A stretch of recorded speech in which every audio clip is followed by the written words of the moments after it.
Today on Dockside TV, we're going deep in the marshes off the intercoastal, catching these beautiful brownbacks with Matrix products. That was the crawl that red just destroyed. So make sure you stay tuned to this episode of Dockside TV. Yeah, this one right here goes out to all the babies. Mamas, baby mamas. And check this out right here. Thomas Jackson, ooh, I am for real. Never meant to make your daughter cry. I apologize a trillion times. Thomas Jackson, ooh, I am for real. Never meant to make your daughter cry. I apologize a trillion times. Yeah.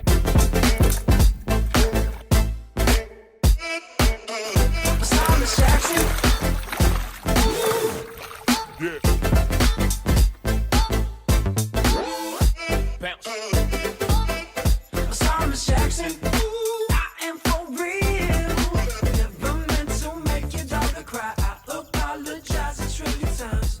Thomas Jackson. Ooh, but I am for real. Fish on.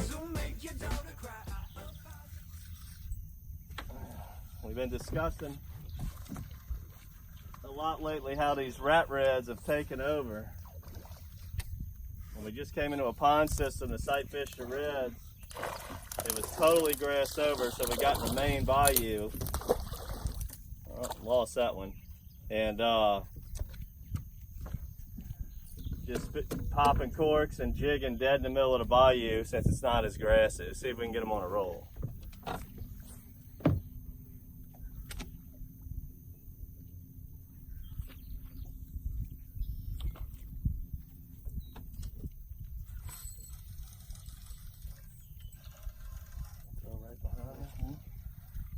Oh, you got one. Double them up.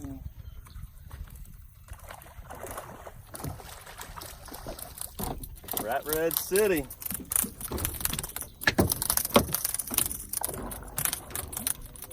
Power pole would be nice. Why don't you buy me one? I'm working on it. What's that tail? It wasn't even close. Got to go through a lot of throwbacks to get a limit of keepers, but that's just part of it. Using the purple haze, I like a lot of contrasting colors in this dirty fresh water. See if we can get back-to-back doubles.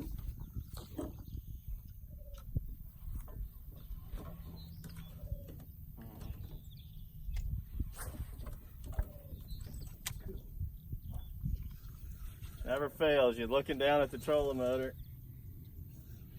This fish tried to pull the rod out my hand. Oh, look what it is. Channel cat. Or a blue cat. What kind is that? Channel cat? I think it's a blue. Either way, good eating. It's one of the first times I've ever caught one in the marsh with a popping cork. I'll tell you, he hit it hard.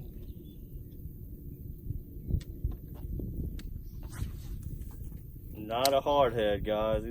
This is the kind you want.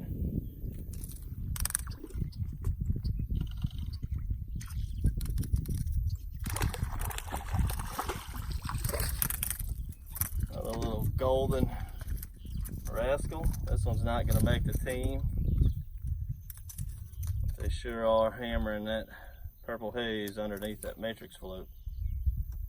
Got to find them a little bit bigger. Let me see if I can get one more. Out of there.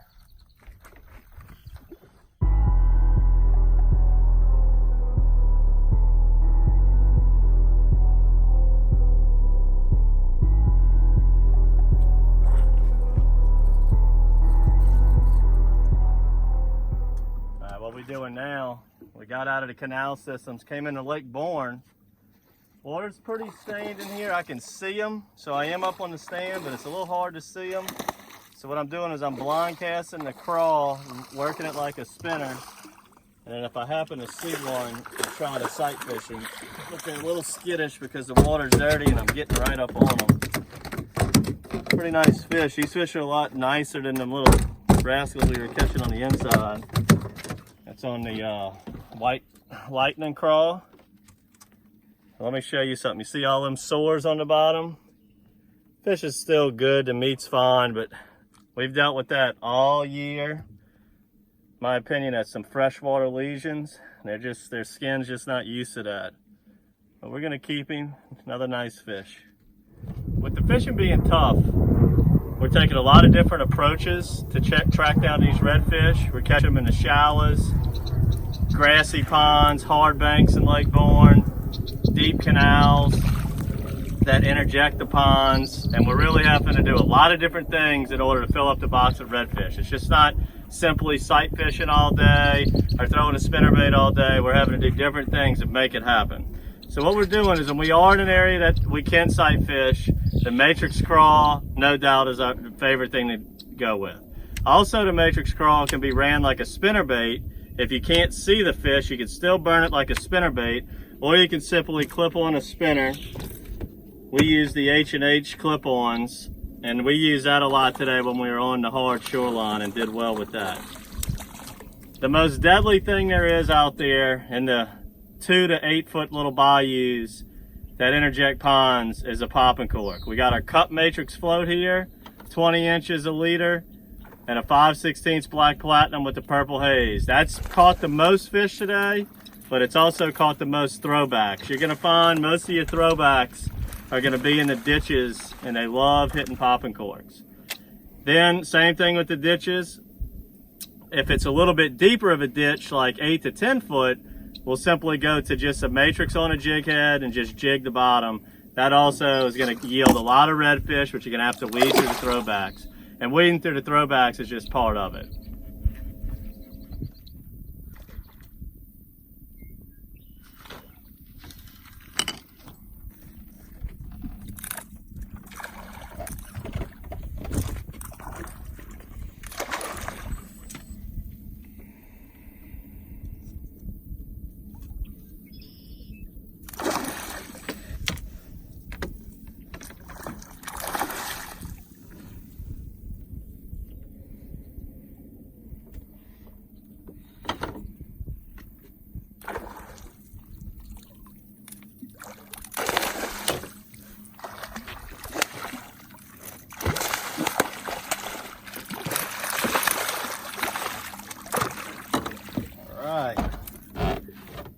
As you can see, we're back in a little ditch bayou.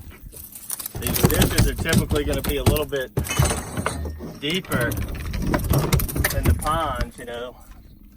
These are the things that connect all of the ponds together. So typically you're talking anywhere from 3 to 8 foot on the bayous, where the ponds are going to be 10 inches to up to about 2 feet. And probably one of my favorite techniques when I'm going from pond to pond and we're in the ditches is a popping cork. We use the matrix float. I got it cupped in an oval. I love the purple haze on a 5/16 under there. Got it about 20 inches or so. You just pop it right on the edges of the banks in those channels. And that's the name of the game. And it's gonna be a tough year.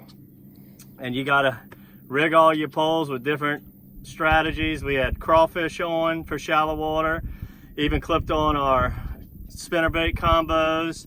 That's when we were fishing the shallow and we were just covering water, fishing real skinny. And then when we came into the creeks that had 6 foot of water or so, matrix float, and we also a matrix shad just on a jig head. Hope you enjoyed this episode of Dockside TV, catching redfish. And until next time, good fishing.